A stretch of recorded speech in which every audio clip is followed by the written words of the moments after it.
In the world of AI, it seems like everyone's in a race to find the one right answer.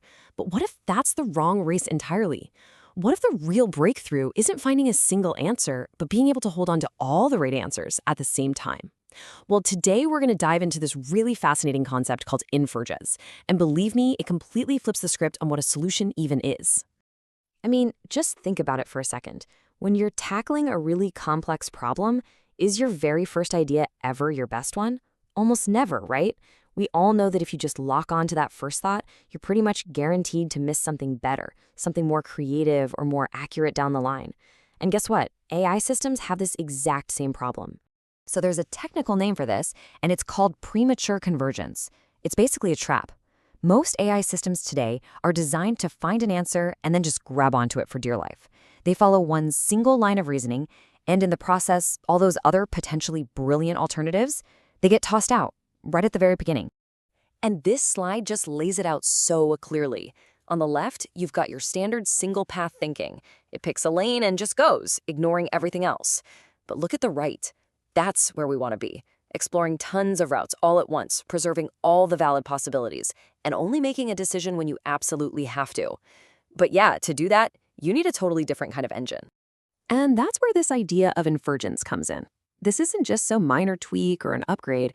No, this is a fundamental redesign of how a machine can process information. We're talking about giving it the power of parallel thought, for real.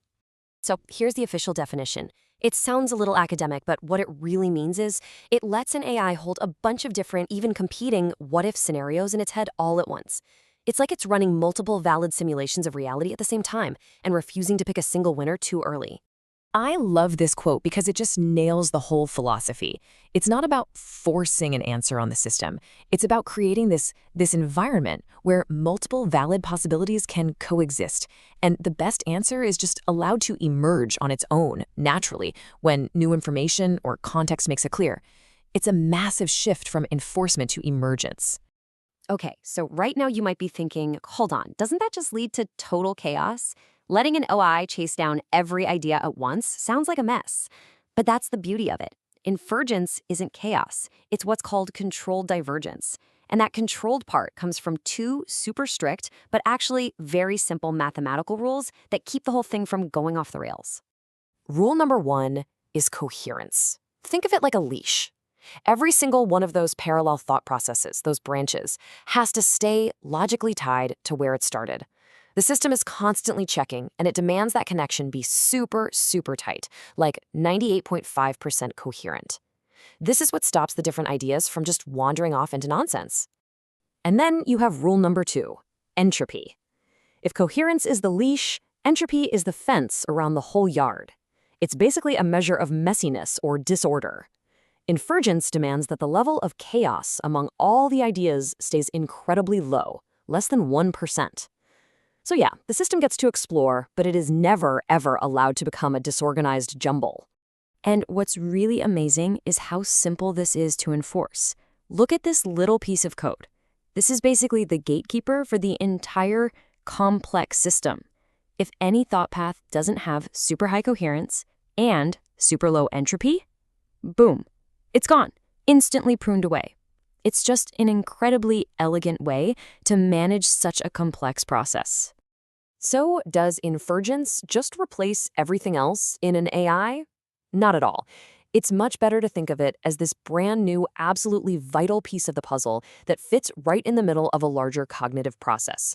You can think of it as one stage in a three-part journey. This table lays it out perfectly. You start with drift, that's just generating the initial spark of an idea. At the very end, you have fossilization. That's where you lock in your final single answer. And right there in the middle, that's our new superstar, emergence. It's the powerful engine responsible for exploring all those competing ideas before you're forced to pick just one. So the whole new flow looks like this. First, drift spits out the initial possibilities. Then Infergence kicks in, creating this amazing exploratory sandbox where all the valid ideas get to be developed in parallel. And then, only when a specific condition is met, say new context comes in that points to a clear winner, does the system move on to fossilization and lock in that final answer. Okay, this all sounds great in theory, but let's get down to brass tacks. So what? Why does this new capability actually matter? What are the real practical benefits of having a machine that can think like this? Well, the benefits are pretty huge. It lets the system hold on to multiple valid interpretations of something, which makes for much richer problem solving. It's a game changer for making decisions when you don't have all the facts, because you don't have to commit too early. But maybe the biggest deal is something called frame dependent cognition, the power to see a problem from multiple viewpoints at once, without any conflict. That is just massive. And this right here is the ultimate transformation. We're moving away from an AI that just follows a single fixed road, and we're giving it a map to a rich, dynamic space of possibilities. It's a fundamental shift from linear thinking to spatial thinking. So, to wrap this all up, let's just take a step back and really think about what this means. We're talking about a technology that allows a machine to hold multiple, potentially competing, but still valid ideas, all at the same time. And that really leaves us with a profound question, doesn't it?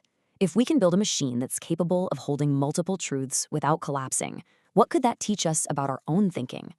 In a world where we humans so often struggle with complexity and division, what could we learn from a technology that's designed not to pick a side, but to understand all the valid sides at once? Definitely something to chew on. Thanks for watching.